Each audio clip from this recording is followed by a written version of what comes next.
warahmatullahi wabarakatuh. Hello everyone, introduce me Nisa Sari Hidayah Wau with name 1901015043. The first question is, what is ergonomics, cognitive and cognitive ergonomics? Number 1. What is ergonomics, cognitive and cognitive ergonomics? Answer. Ergonomics come from two words, namely ergo and nomos, which mean rule and law. Ergonomics is a science that pays attention to and considers work and the surrounding work environment and tries to harmonize it with user to achieve high productivity and efficiency through optimal utilization of human performance. Nirmanto, 1996. Quotes by Hardy, 2008. Then according to Chaplin, 2008, cognitive is a general concept that includes all from starting from knowing, judging, imagining, estimating, wishing, and assessing. Read the Detik Jabar article. Whereas cognitive ergonomics or cognitive engineering is an emerging branch of ergonomics that places special emphasis on the analysis of the cognitive process, a diagnosis, decision making, and planning that are required of operator in modern industry. Cognitive ergonomics is a branch of ergonomics that discusses human mental work. Humans are not only passive receptors for stimuli. The human mind actively processes information, receives and transforms into certain forms and categories. The second question is, explain why cognitive ergonomics is important to learn and state the benefit. Cognitive ergonomics is very important to learn because cognitive ergonomics can be applied to any area where humans interact with technology. Applications include aviation, easy cockpit slide, transportation, easy collision avoidance, healthcare system, easy medicine bottle labeling, mobile device interface design, product design, and nuclear power plants. Cognitive ergonomics can make things simple, clear, and easy to use, and accessible to everyone. Software is designed to help make better use of things. The goal is to design icons and visual cues that are easy to use and work for everyone. In addition, cognitive ergonomics has many benefits, including improving cognitive task performance through several interventions such as user-centered human-machine interaction design and human-computer interaction. Design of information technology system that support cognitive task jeopardization to manage cognitive work and improve human reliability.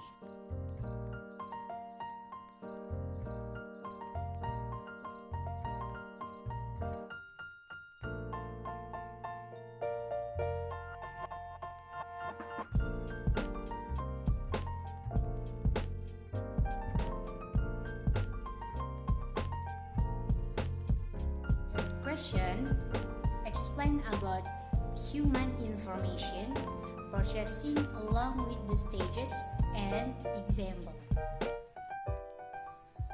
Human information processing is the process of information on humans.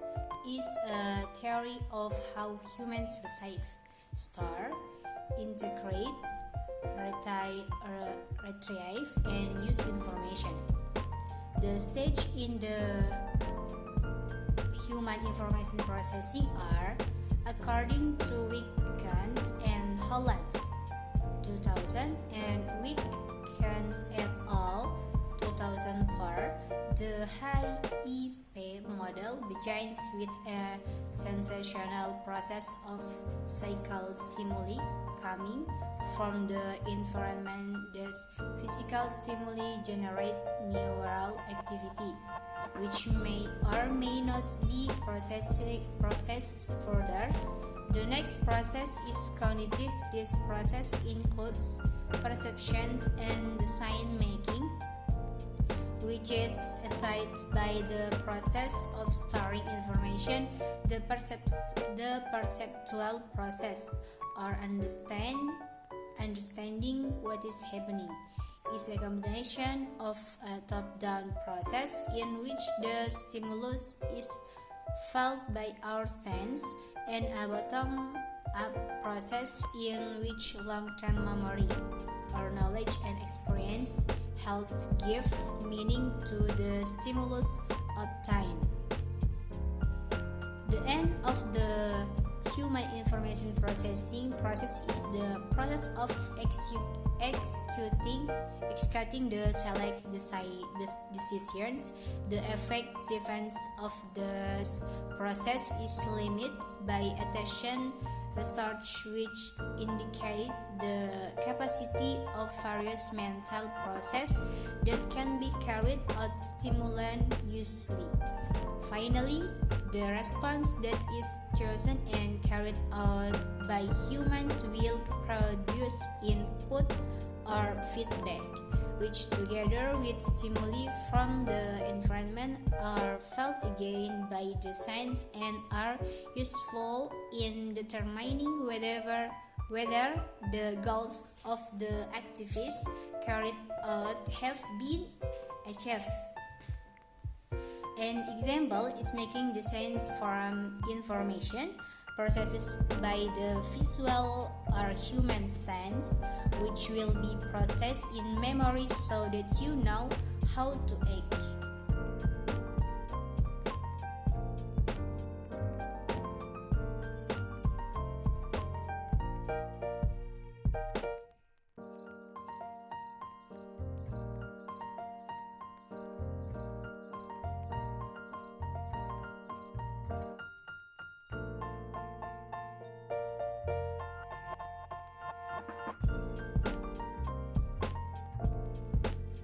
Fourth question.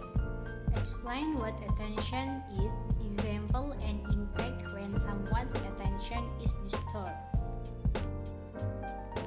Attention is an active process of limiting information that appears to be millions received from sensory, memory, and other cognitive processes, so that it only focuses on information that is considered important, while other disturbing information that is considered less important is ignored.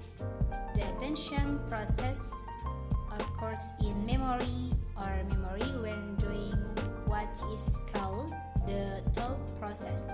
So the process of attention is very closely related to the process of thinking, because the process of attention is a component or small part of memory when carrying out thinking process active. An example of attention is when we are in a ongoing discussion circle. At that time, our focus is only on the discussion in the forum and summarizing the essence of the conversation. Is this processing that attention is aware of.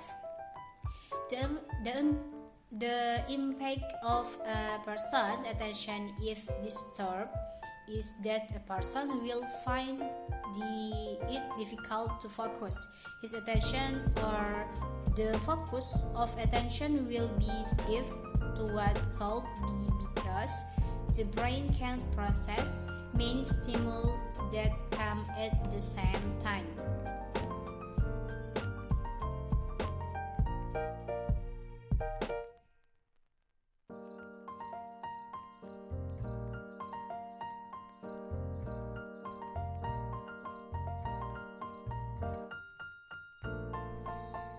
The fifth question is, perception is a process of recognizing or identifying something using the five senses. Trevor, 2010. Perception is the sense of communication.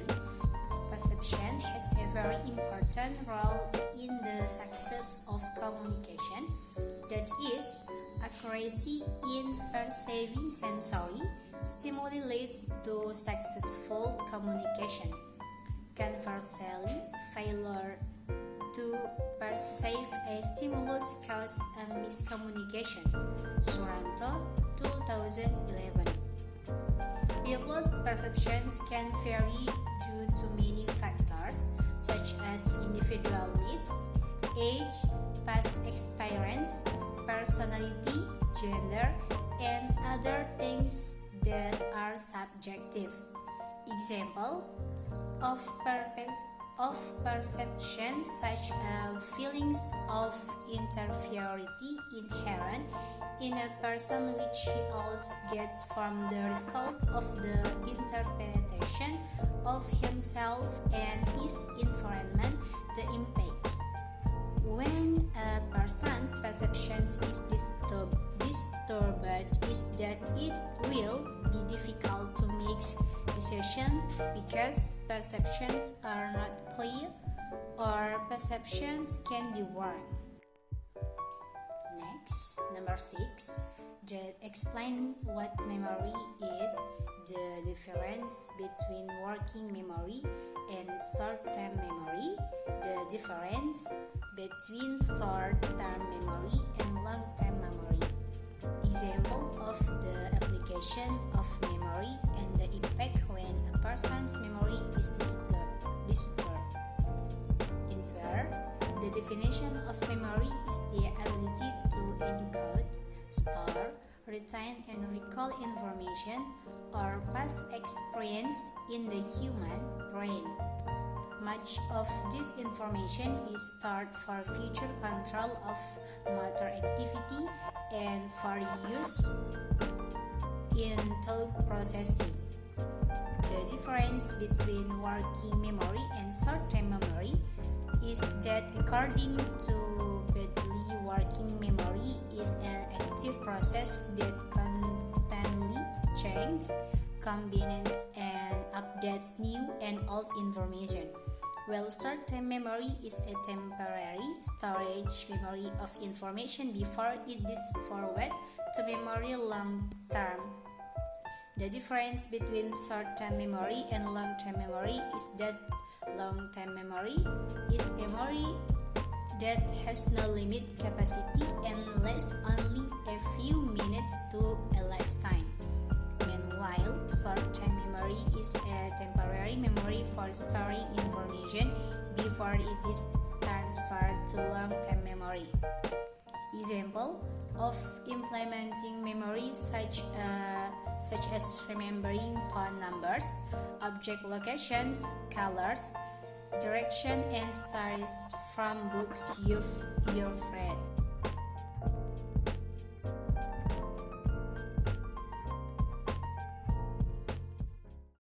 Thank you for listening.